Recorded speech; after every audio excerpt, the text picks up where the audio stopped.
എല്ലാവരും വളരെ ആഗ്രഹിക്കേണ്ടതാണ്.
കൂടുതൽ എല്ലാവരും ഹാളിലേക്ക് കയറിയിരിക്കേണ്ടതാണ്. നമുക്ക് പൊതുയോഗം ആരംഭിക്കേണ്ടത്.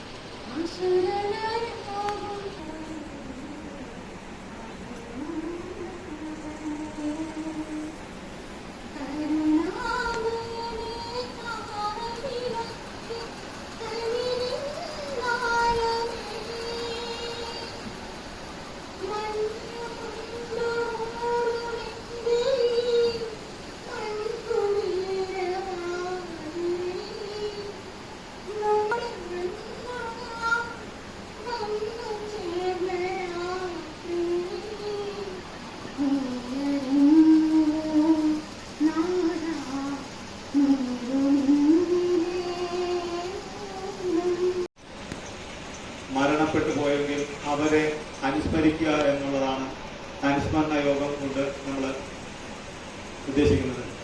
അപ്പോൾ നമ്മുടെ സംബന്ധിച്ചിടത്തോളം നമ്മുടെ ക്ലബിന് ഒരു തീരാ നഷ്ടമായി മാറിയ സെക്രട്ടറിയും ഇപ്പോൾ നിലവിലെ നമ്മുടെ പ്രസിഡന്റുമായ ശ്രീ മനുകുമാർ നമ്മെ വിട്ടുപോയി. അത് വാക്കുകൾ കൊണ്ട് പറഞ്ഞ് ആ വിഷയം നിങ്ങളിലെ ആദ്യമായി സ്വാഗതിക്കേണ്ടത് നമ്മുടെ പഞ്ചായത്ത് പ്രസിഡന്റ് സുരേന്ദ്രൻ അധ്യക്ഷപദം ആരംഭിച്ചു. നമ്മുടെ പഞ്ചായത്ത് പ്രസിഡന്റ് സുരേന്ദ്രൻ അവരുടെ നമ്മുടെ ഈ പൊതുയോഗത്തിലേക്ക് സ്വാഗതം ചെയ്യുന്നു.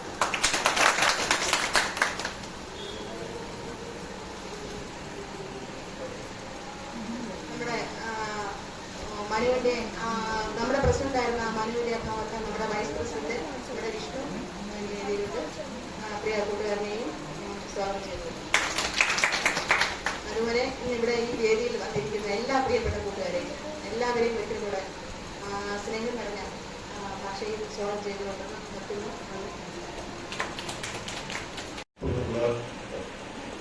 മാതൃകാ കലാകായിക സമിതിയുടെ പൊതുയോഗത്തിന്റെ അധ്യക്ഷൻ വിഷ്ണു, നമുക്ക് സ്വാഗതം ആശംസിച്ച ശ്രീമതി അനിത, മാതൃക ആർട്സ് ആൻഡ് സ്പോർട്സ് ക്ലബിന്റെ ചാരിറ്റബിൾ സൊസൈറ്റിയുടെ വാർഷിക ഉപയോഗമാണ് ഇവിടെ ചെയ്തത്. ഇവിടെ അനുശോചന സന്ദേശം എന്ന് പറയുന്നത്, അല്ലെങ്കിൽ ഒരു കലാകാരിക സമിതി എന്ന് പറയുന്നത് സാധാരണ നമ്മുടെ നാട്ടിലൊരു വാർഷിക സമ്മേളനം നടത്തി ഓണാഘോഷമോ അല്ലെങ്കിൽ ക്രിസ്മസ് പോലെയുള്ള ഉത്സവനാളുകളിൽ ഒരു പ്രവർത്തനം നടത്തി ഒരു വലിയ ആഘോഷമായി നടത്തി പിരിഞ്ഞു പോകുന്ന ഒരു കാഴ്ചയാണ് നമ്മുടെ നാട്ടിലെല്ലാ കലാകായിക സമിതി. ഓരോ പ്രവർത്തനങ്ങളെയും പ്രോത്സാഹിപ്പിക്കുന്നതിനും നമ്മുടെ നാട്ടിൽ വളർന്നു വരുന്ന കുട്ടികളുടെ വിദ്യാഭ്യാസ പ്രവർത്തനങ്ങളിൽ അവരുടെ കലാകായിക പ്രവർത്തനങ്ങളിൽ എല്ലാം ഇടപെട്ട് ഒരു രക്ഷകർത്ത സ്ഥാനം വഹിച്ചുകൊണ്ടുള്ള പ്രവർത്തനങ്ങൾ സംഘടിപ്പിക്കുന്നതിന് മാതൃകാ കലാകായിക സമിതിക്ക് നാളുവരെ കഴിഞ്ഞിട്ടുണ്ട്. ചില സന്ദർഭങ്ങളിൽ നമ്മുടെ പ്രവർത്തനം പുറകോട്ട് പോയിട്ടുണ്ട് എന്നുള്ളത് നമ്മൾ തിരിച്ചറിഞ്ഞുകൊണ്ട് തന്നെയാണ് ഞാൻ സൂചിപ്പിക്കുന്നത്. എന്നാലും മറ്റ് ക്ലബ്ബുകളിൽ നിന്ന് മാതൃകയായി കുറേയധികം പ്രവർത്തനങ്ങൾ നമുക്ക് ഏറ്റെടുക്കുന്നതിന് വേണ്ടി കഴിഞ്ഞിട്ടുണ്ട്. പുതിയ കാലഘട്ടത്തിൽ ഈ പ്രവർത്തനങ്ങൾ ശക്തിപ്പെടുത്തുന്നതോടൊപ്പം തന്നെ നമ്മുടെ നാട് നേരിടുന്ന ഒട്ടനവധി വെല്ലുവിളികളുണ്ട്. ആ വെല്ലുവിളികളിലും നമ്മുടെ ശബ്ദമായി മാറുന്നതിന് വേണ്ടി, ഈ നാടിൻ്റെ ശബ്ദമായി മാറുന്നതിന് വേണ്ടി ക്ലബിലെ ഓരോ പ്രവർത്തകരും തയ്യാറാവണം എന്നുള്ളതാണ് എനിക്ക് നിങ്ങളോട് അഭ്യർത്ഥിക്കാനുള്ളത്. കാരണം ഇന്നലെ മിനിഞ്ഞാന്ന് രാത്രി നമ്മുടെ നാട്ടിൽ തന്നെ അല്ലെങ്കിൽ കരമനയിൽ നടന്നിട്ടുള്ള ഒരു ദയനീയമായ സംഭവം നമ്മുടെ എല്ലാം മനുഷ്യ മനസാക്ഷിയെ ഞെട്ടിക്കുന്ന തരത്തിലേക്കുള്ള ഒരു പ്രവർത്തനമാണ് അവിടെ നടന്നത്. ഒരു 25-27 വയസ്സായ ഒരു ചെറുപ്പക്കാരൻ. ആ നടന്ന സംഭവം എന്ന് പറയുന്നത് ഒരു നമ്മുടെ ഇന്ന് നേരിടുന്ന ഏറ്റവും വലിയ ബുദ്ധിമുട്ടുള്ള വിപത്തായിട്ടുള്ള മയക്കുമരുന്നിൻ്റെ അമിതമായ ഉപയോഗത്തിൻ്റെ ഭാഗമായി പരസ്പരം മനസ്സിലാക്കുവാനും സ്നേഹിക്കാനും മനുഷ്യനെ തിരിച്ചറിയുവാനും കഴിയാത്ത തരത്തിലേക്ക് ഓരോരുത്തരുടെയും പ്രശ്നമെന്ന് പറയും. അപ്പോൾ സ്വാഭാവികമായും തലമുറ ആ നിരത്തിലേക്ക് ആകാതിരിക്കുന്നതിന് വേണ്ടിയുള്ള ബോധപൂർവവും ബുദ്ധിപരവുമായുള്ള പ്രവർത്തനങ്ങൾ നമ്മുടെ നാട്ടിൽ സംഘടിപ്പിക്കേണ്ടതായിട്ടുണ്ട്. അതിനാവശ്യമായ ക്യാമ്പയിനുകൾ നമ്മൾ സംഘടിപ്പിക്കേണ്ടതായിട്ടുണ്ട്. ബോധവൽക്കരണ ക്ലാസുകൾ നമ്മൾ സംഘടിപ്പിക്കേണ്ടതായിട്ടുണ്ട്. ഇങ്ങനെ വിവിധ നമ്മുടെ ഒരു വർഷത്തെ ന്യൂ മാതൃകയുടെ പ്രവർത്തനത്തെ കുറിച്ച് പറയുക എന്നുള്ളത് ഇവിടെ കൂടിയിരിക്കുന്ന മുഴുവൻ കൂട്ടുകാർക്കും നമ്മുടെ ദൈനംദിന പ്രവർത്തനങ്ങളെ കുറിച്ച് വ്യക്തമായ ധാരണയുള്ളവരാണ്. അപ്പോൾ ചില സംഘടനകൾ പറയുന്നത് പോലെ ഒരു വാർഷിക പൊതുയോഗത്തിൽ ഒരു റിപ്പോർട്ട് അവതരണം എന്നുള്ള രീതിയിൽ നമ്മൾ അത് ചെയ്തു, ഇത് ചെയ്തു, അങ്ങനെ തീരുമാനിച്ചു, ഇങ്ങനെ തീരുമാനിച്ചു എന്ന് പറയുന്ന ഒരു കാര്യമില്ല. കാരണം ഇവിടെ നിൽക്കുന്ന ഓരോ വ്യക്തികൾക്കും ന്യൂ മാതൃക എന്ത് ചെയ്തു, എന്ത് ചെയ്തില്ല, എന്തൊക്കെ ചെയ്യാമായിരുന്നിട്ട് ചെയ്തില്ല, എന്തൊക്കെ ചെയ്യാമായിരുന്നിട്ട് ചെയ്തു എന്നുള്ള നിലപാട്. ഓല ഇല്ലാത്തവർക്ക് ഓല സംഘടിപ്പിച്ചു കൊടുക്കുന്ന രീതിയിൽ, അവർക്ക് ഓല കിട്ടാൻ സൗകര്യമില്ലെങ്കിൽ ഓല കെട്ടിക്കൊടുക്കുന്ന രീതിയിൽ, ടാർപോളിൻ ഷീറ്റ് വലിക്കാനാണെങ്കിൽ ടാർപോളിൻ ഷീറ്റ് വലിക്കുന്ന രീതിയിൽ A-to-Z കാര്യങ്ങൾ ചെയ്തിരുന്നു. അതുപോലെ അന്ന് നടന്ന കല്യാണങ്ങൾ, ഇപ്പോൾ നടക്കുന്ന കല്യാണം എങ്ങനെയാണ്? നമ്മൾ കല്യാണ ഡേറ്റ് മാത്രം തീരുമാനിച്ചാൽ മതി, ബാക്കി എല്ലാം ഈവന്റ് മാനേജ്മെന്റ് നടത്തിക്കോളൂ.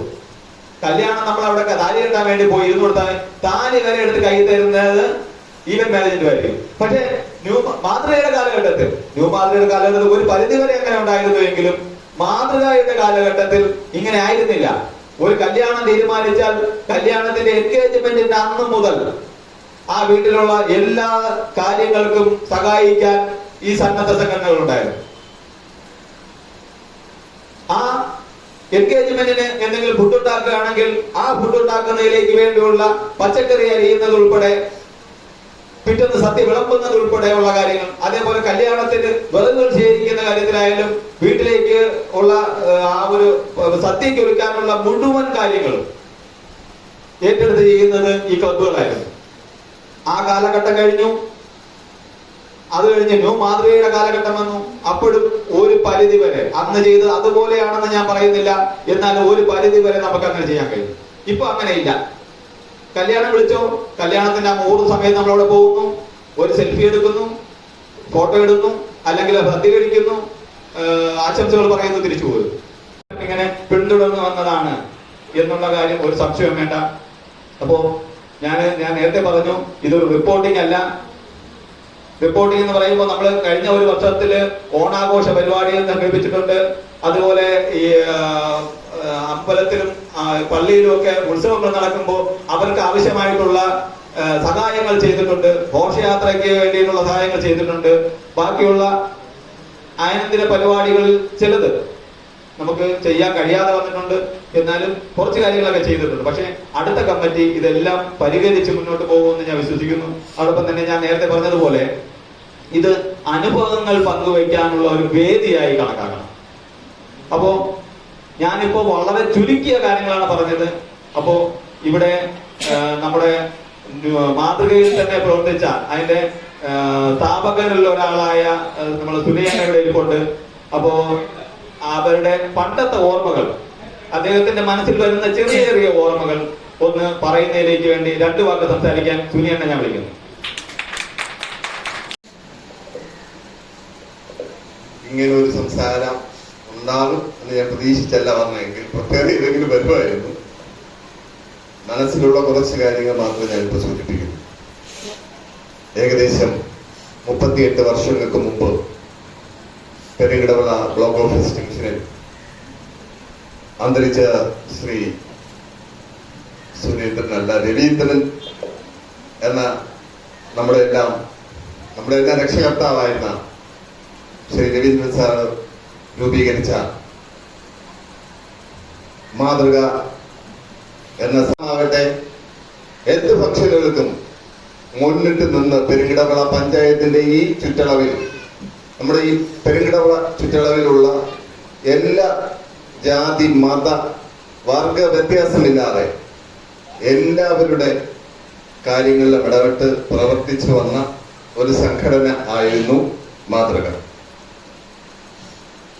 മാതൃക രൂപീകരിച്ചപ്പോൾ ധാരാളം അംഗങ്ങളുണ്ടായിരുന്നു, കൂടുതൽ കുട്ടികളായിരുന്നു. ഞാനടക്കം അന്ന് എന്റെ ചെറുപ്രായമായിരുന്നു. നമ്മുടെ എല്ലാം ഉന്നമനത്തിന് വേണ്ടിയാണ് അന്ന് മാതൃക. എടുത്തു പറയേണ്ടത്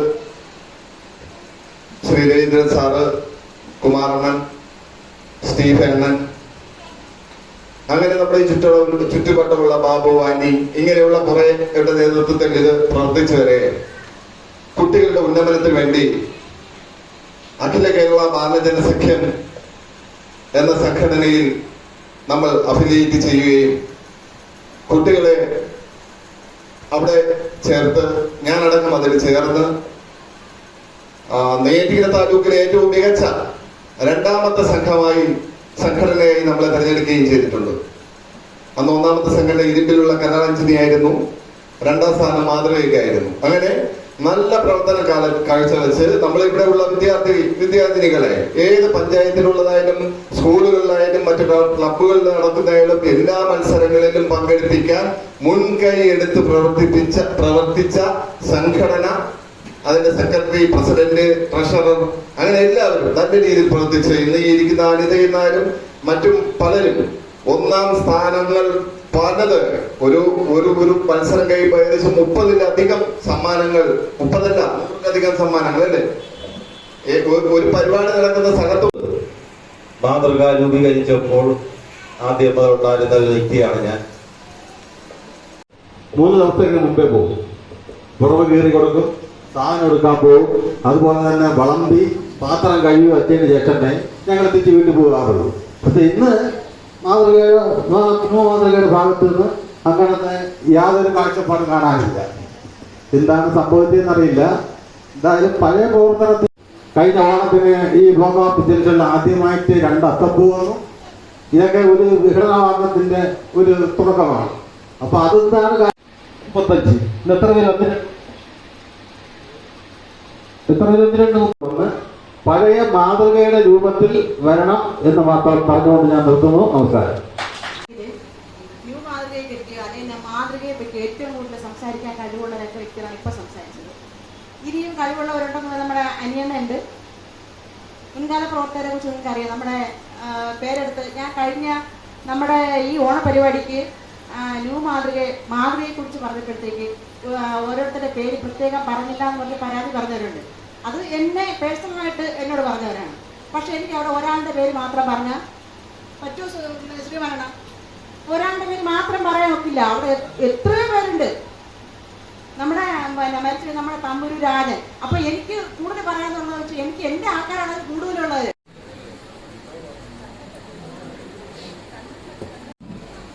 ഈ കഴിഞ്ഞ വർഷത്തെ കാര്യം മാത്രമേ ഞാൻ പറയാം. കഴിഞ്ഞ വർഷം മനു വണ്ടിയിൽ നിന്ന് വീഴുന്നു കിടക്കുകയായിരുന്നു, കാല് വീഴാൻ. സണ്ണിയുടെ അമ്മ സുഖമില്ലാതെ ആശുപത്രിയിൽ കിടക്കുകയായിരുന്നു. സണ്ണിയുടെ അമ്മ സുഖമില്ലാതെ സണ്ണി കഴിഞ്ഞ വർഷം ആശുപത്രിയിലായിരുന്നു, കഴിഞ്ഞ ഓണത്തിൽ. ആ ഒരു കാര്യം മാത്രം ഞാൻ പറയാം.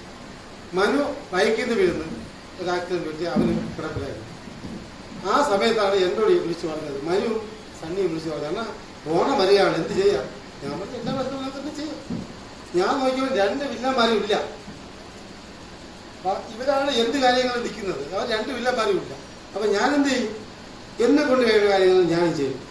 ആരെയും ഒന്നും പറയാതെ ആദ്യം ഞാൻ പറഞ്ഞു, ഒരു കാര്യം ചെയ്യാം, ഒരു ഫ്ലെക്സ് അടിച്ച് നമുക്ക് വെക്കാം ഒരു ഞായറാഴ്ച ദിവസം. അപ്പൊ അത് കണ്ടെങ്കിൽ വരുമല്ലോ പറഞ്ഞു. ഫ്ലെക്സ് അടിച്ച് കൊണ്ടുവന്ന് വെച്ചു. അന്ന് മുതൽ സംസാര വിഷയങ്ങളൊക്കെ ആയി. അപ്പം അന്ന് വരയ്ക്കും ആർക്കും അറിഞ്ഞില്ല ഇപ്രാവശ്യം ഇവിടെ ഓണാഘോഷമില്ല എന്നാണ് എല്ലാവരും കരുതിയത്. പിന്നെ തട്ടിന്റെ കാര്യത്തിലായപ്പോഴത്തേക്ക്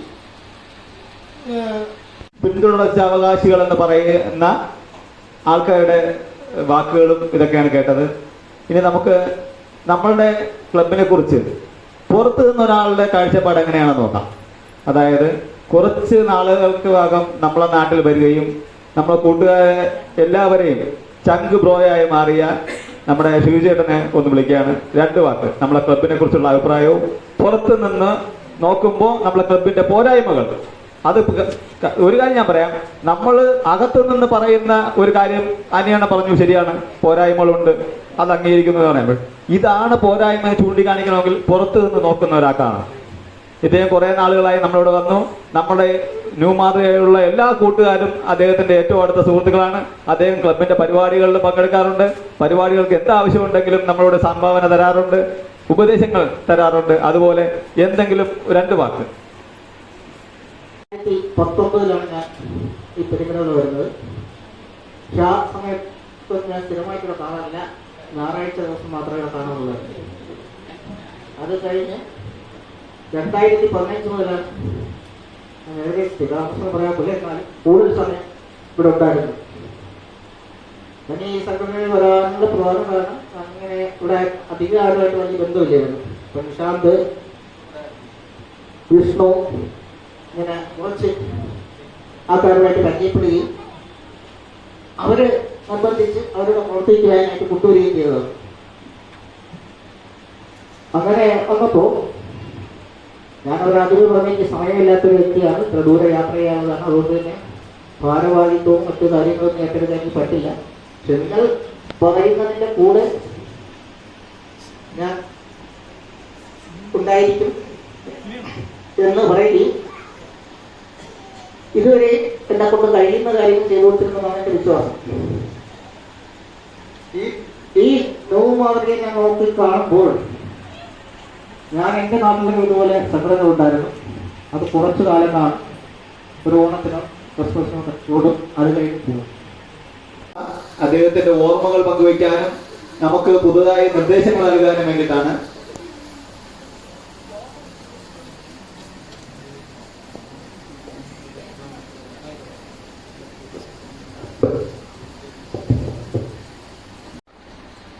വ്യക്തികളെ, മറ്റ് മാതൃകപരമായി ബന്ധപ്പെട്ട് പ്രവർത്തിക്കുന്ന പ്രവർത്തകരെ കുഞ്ഞടക്കമുള്ള ആളുകൾ ഈ വേദിയിൽ ഇരിപ്പുണ്ട്. അവരെല്ലാം സംസാരിക്കാമെന്നാണ് ഞാൻ വിശ്വസിക്കുന്നത്. ഞാനൊരു മരണവുമായി ബന്ധപ്പെട്ട് പോയി അടുത്തൊരിടത്ത് പോകാൻ വേണ്ടി ഇറങ്ങിയപ്പോഴാണ് ഇന്ന് അതാണ് ഞാൻ പിന്നെ ഉള്ള സമയത്ത് ഒന്ന് കലാകാഞ്ചിട്ട് പോകാമെന്ന് വിചാരിച്ചാണ് വന്നത്. എൻ്റെ കൂടെ വന്നവരെല്ലാം വെളിയിൽ നിൽപ്പുണ്ട്. ഏതാ വന്നെന്ന് പറഞ്ഞാണ് പറഞ്ഞത്. ഞാൻ കാര്യങ്ങളൊക്കെ നമുക്ക് പറയാനാണെങ്കിൽ ഒരുപാട് കാര്യങ്ങൾ ഇതുമായി ബന്ധപ്പെട്ട് നമുക്ക് പറയാനുള്ളതാണ്. ആ കാര്യങ്ങളിലേക്ക് കിടക്കുന്നു. ഒന്ന് നേരത്തെ എനിക്ക് മുമ്പ് സൂചിപ്പിച്ചതുപോലെ തന്നെ ഇത് ജാതിയുടെ മതത്തിൻ്റെയോ അല്ലെങ്കിൽ രാഷ്ട്രീയത്തിൻ്റെയോ പേരല്ല. ഞാൻ പലപ്പോഴും പല വേദികളിലും പറഞ്ഞിട്ടുണ്ട്. എല്ലാവരെയും ഒരേ പ്ലാറ്റ്ഫോമിൽ കൊണ്ടുവരാൻ കഴിയുന്ന ഒരു സംഘടന.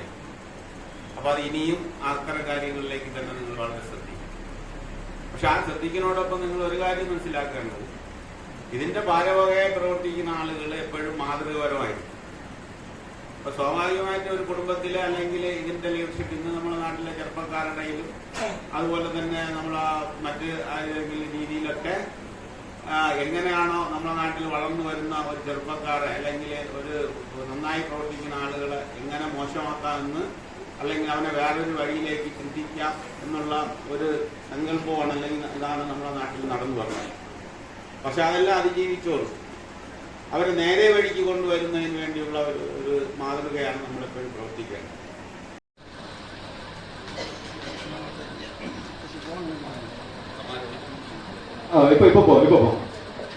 ഒരു കാര്യം കൂടെ ഞാൻ സൂചിപ്പിക്കട്ടെ.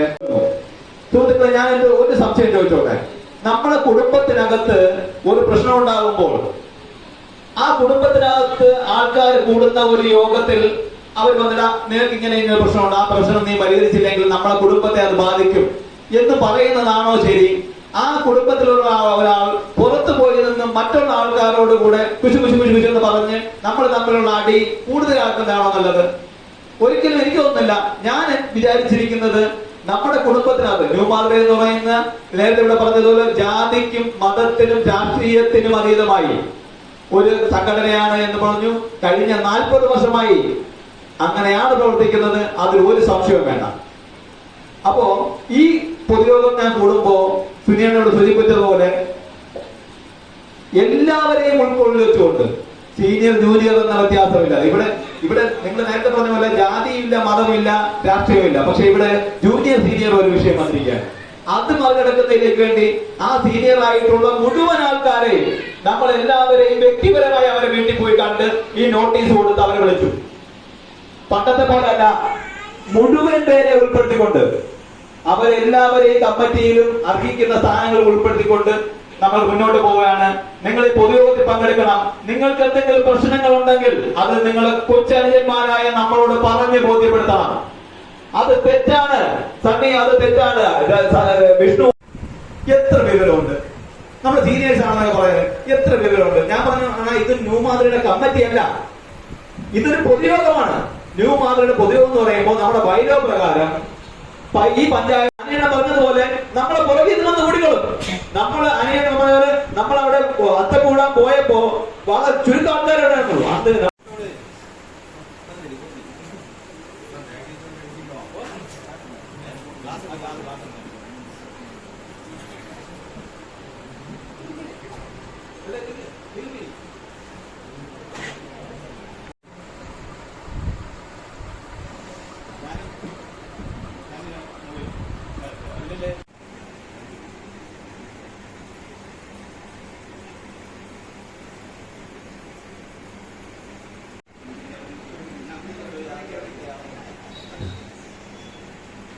അപ്പോ പുതിയ കമ്മിറ്റി ചാർജ് എടുത്ത രീതിക്ക്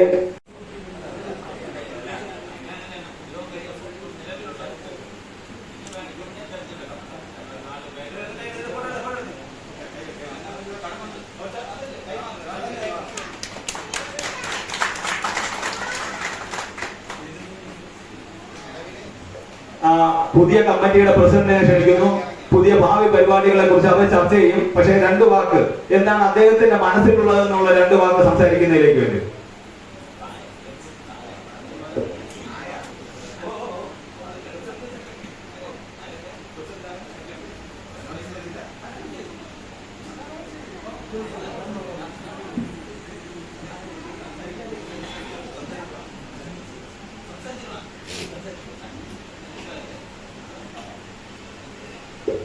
മാതൃകയുടെ കഴിഞ്ഞ കാലത്ത് വൈസ് പ്രസിഡന്റ് ആയിരുന്നു ഞാൻ. ഇപ്പോൾ പ്രസിഡന്റാക്കി തിരഞ്ഞെടുത്ത് എത്തിക്കുകയാണ്. ഇതിന് വേറെ ഇതൊന്നുമില്ല. എന്നാൽ എക്സിക്യൂട്ടീവ് കൂടി ഒന്നും കൂടെ ഒന്ന് ആലോചിച്ച് എന്നെ പ്രസിഡന്റ് ആക്കണമെന്നാണ് എൻ്റെ ഒരു അഭ്യർത്ഥന.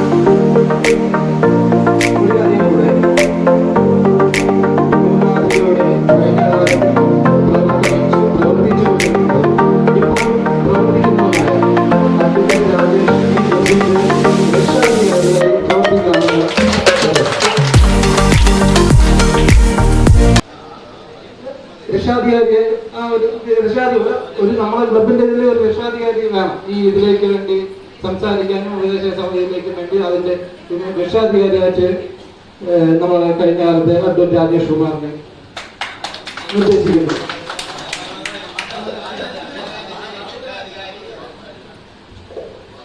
ഈ രക്ഷാധികാരി എന്നുള്ള ആ ഒരു പദവിയാണ് നമ്മുടെ ഉപദേശക സമിതി അംഗങ്ങളായിട്ട്.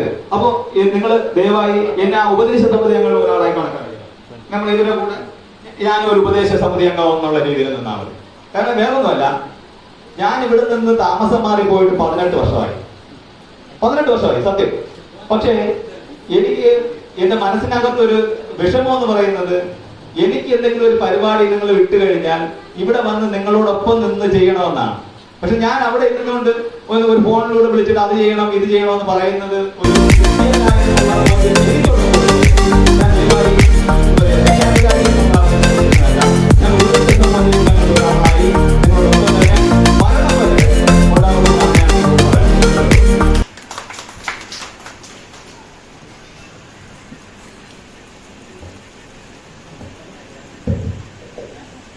മാതൃകയുടെ ഉപദേശക സമിതി അംഗം എന്ന നിലയ്ക്ക് ഉപദേശ സമിതിയെ നയിക്കുന്നതിന് നമുക്ക് നമ്മുടെ മുന്നിൽ ഒരാൾ ആവശ്യമുണ്ട്. അതൊരു അഡ്വക്കേറ്റ് ആയിരിക്കുന്നത് എന്തുകൊണ്ട് മാതൃകയ്ക്ക് ഗുണമായിരിക്കും എന്ന അഭിപ്രായം ഞാൻ പറയുകയാണ്. മിസ്റ്റർ സണ്ണി നമ്മുടെ മാതൃകയുടെ ആജീവനാന്തമുള്ള രക്ഷാധികാരിയായി തുടരണം എന്ന് ഈ ഇരിക്കുന്ന എക്സിക്യൂട്ടീവ് അംഗങ്ങളുടെയും മറ്റു ഉപദേശക സമിതി അംഗങ്ങളുടെയും താല്പര്യം ഞാൻ അറിയിക്കുകയാണ്. അത് ദയവായി സ്വീകരിക്കണമെന്ന് അഭ്യർത്ഥിക്കുന്നു. മാതൃകയുടെ പ്രസിഡന്റായി തിരഞ്ഞെടുത്ത ശ്രീ ഡിങ്കൻ എന്ന് വിളിക്കുന്ന വിഷ്ണുവിനെയും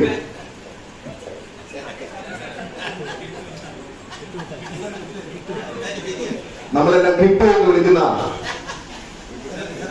ശരത്തിനെയും മറ്റ് ട്രഷററായി തിരഞ്ഞെടുത്ത സജിത്തിനെയും നമ്മുടെ കേരള പോലീസിലെ അംഗമായ സജിത്തിനെയും മറ്റു ഭാരവാഹികളെയും മാതൃകയുടെ എല്ലാവർക്കും വേണ്ടി നന്ദി രേഖപ്പെടുത്തുന്നു.